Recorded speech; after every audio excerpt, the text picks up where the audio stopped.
Good day, everyone. My name is Justin Lloyd Soleroy, and my topic for today is all about labor. In classical economics and all microeconomics, labor is a measure of work done by human beings and is one of the three factors of production, the others being land and capital. So, in Martian economics, the aim of labor economics is to provide insights and guidance for the optimal allocation of cooperative human labor. Has a political dimension insofar as different workers and employers have different interests. There is workers' point of view and there is the employer's point of view. So next is the types of labor. So as we all know, there are some type of labor, and now we will tackle that. Brain worker, manual labor, unfree labor, slavery, bonded labor, and penal labor. So first we will tackle what is the brain worker. Brain workers are the one who perform mental work for achievement of a monetary award. So for example, in the KKK or Kataas-Taas sa Kagalang-Galangang Katipunan ng Anak ng Bayan ng Pilipinas, Emilio Jacinto is the one who is the brain of their move.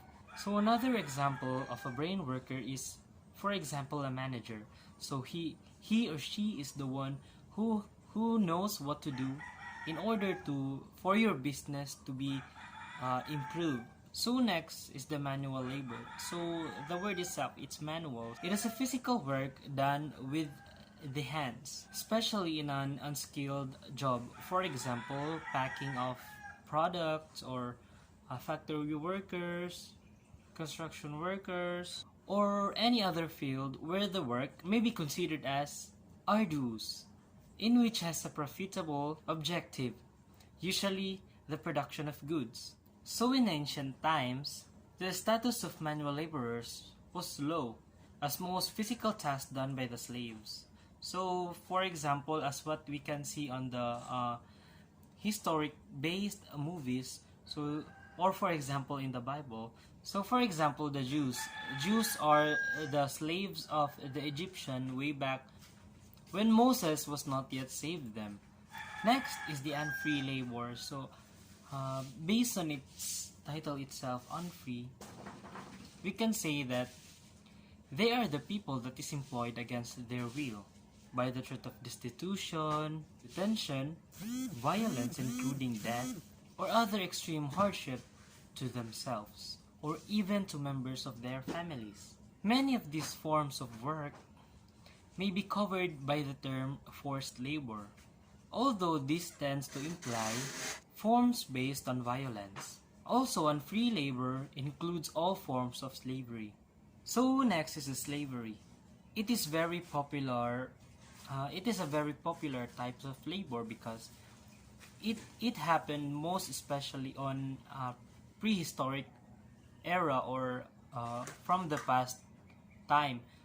We've seen so many slaves in the movies. For example, in the movie Game of Thrones or the series Game of Thrones, there are many slaves that working for their king. The archetypal and best known form of unfree labor is the slavery, in which individual workers are legally owned throughout their lives and may be bought, sold, or otherwise exchanged by owners by never or even rarely receiving any personal benefit from their laborer.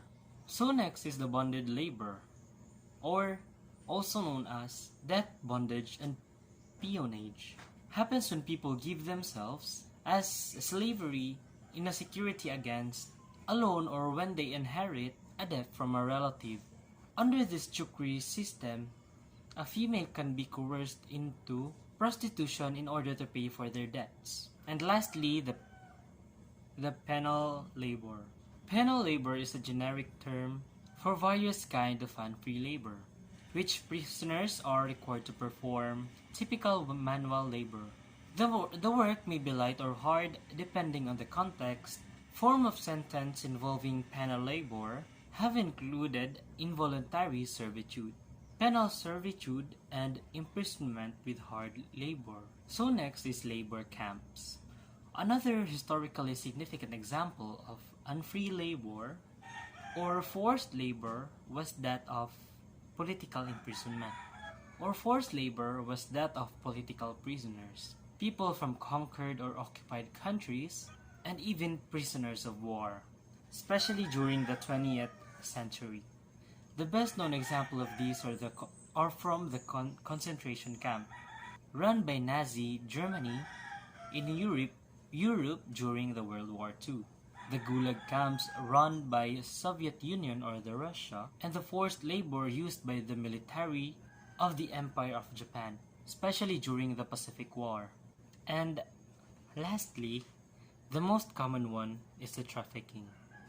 Trafficking is the term to define the recruiting, harboring, obtaining, and transportation of a person by use of force, fraud, or coercion of the purpose of subjecting them to involuntary acts, such as acts related to commercial sexual exploitation, including prostitution that was very popular nowadays, or involuntary labor. So in the present situation, the International Labor Organization estimates that 12.3 million people are victims of forced labor, and that is very sad. More than 2.4 million people were being trafficked, 9.8 million were exploited by private agents, 2.5 million people are forced to work by the states or by rebel military groups. So that is all. I hope you understand. Thank you so much.